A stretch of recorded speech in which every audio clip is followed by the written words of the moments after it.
Chinese hackers are trying to steal COVID-19 vaccine research, U.S. authorities said Wednesday, ratcheting up tensions between the superpowers as markets slumped on warnings from the U.S. Federal Reserve that prolonged shutdowns could cause lasting damage.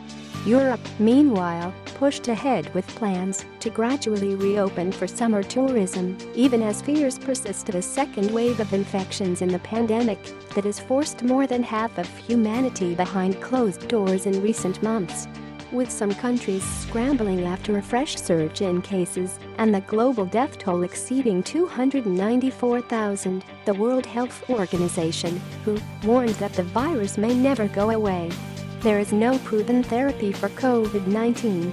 An effective vaccine could allow countries and economies to fully reopen and potentially earn millions of dollars for its creators. Amid such high stakes, hackers linked to Beijing are attempting to steal research and intellectual property related to treatments and vaccines, two U.S. security agencies warned.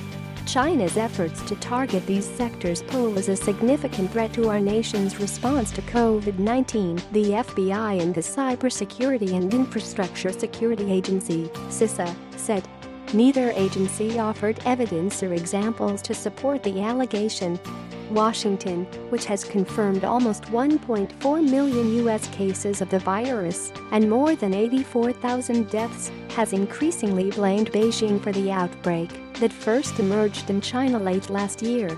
Beijing has repeatedly denied the U.S. accusations. The value of a vaccine was underscored as Jerome Powell, head of the U.S. Federal Reserve, cautioned Wednesday that lingering shutdowns could cause lasting economic damage. Powell's warning burst the balloon on Wall Street, analysts said, with stocks sliding on the comments even as he also said the U.S. economy should rebound substantially once the outbreak is reined in. Trump, trying to jumpstart the world's largest economy as he seeks re-election this year, is pushing past warnings from health officials, particularly top infectious diseases expert Anthony Fauci, who has cautioned that reopening too soon risks triggering an uncontrollable outbreak. On Wednesday, the president dismissed Fauci's call for caution as not acceptable, and in an excerpt of an interview with Fox Business, to air in full on Thursday, Trump said, "I totally disagree with him on schools." Some hint of the cost of moving too quickly could be seen in European markets, given a further mauling by data showing fresh outbreaks in South Korea and Germany. Russia, now the country with the second highest number of virus cases, recorded more than 10,000 new infections after authorities this week eased stay-at-home orders. Fears were also growing of a second wave in China, with the northeastern city of Jilin put in partial lockdown and Wuhan, where the virus was first detected last year, planning to test its entire population after clusters of new cases. Still, with no vaccine in sight and dire economic data pointing to the worst downturn since the Great Depression of the 1930s, many countries were trying to navigate reopening. Desperate to save millions of tourism jobs, the European Union set out plans for a phased restart of travel this summer, with border controls to be eventually lifted and measures to minimize infections, like wearing masks on shared transport. In France, some beaches reopened on Wednesday, but only for swimming and fishing, while sunbathing remained prohibited. People in England were allowed to leave their homes more freely, as data showed the British economy shrinking by 2% in January-March, its fastest slump since 2008, and with a far worse contraction to come. Elsewhere, cases were surging. Chile imposed a total lockdown in its capital Santiago after a 60% leap in infections over the past 24 hours. Argentine officials were watching Buenos Aires warily after one of its poorest and most densely populated neighborhoods showed a spike in infections.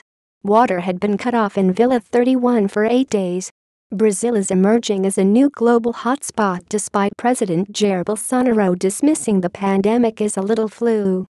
Health experts have warned of potentially devastating consequences as the virus spreads through the developing world, where healthcare systems are underfunded and isolation is often not possible.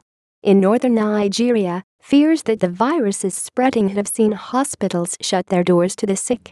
Civil servant Binta Mohammed said she had to watch her husband die from diabetic complications.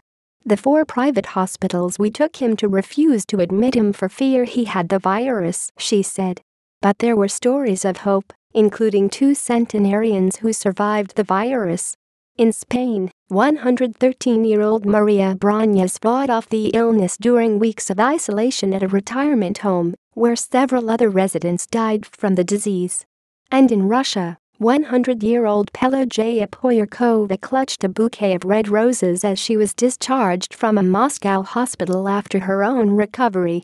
"She turned out to be a tough old lady," the hospital's acting director Vsevolod Belousov said.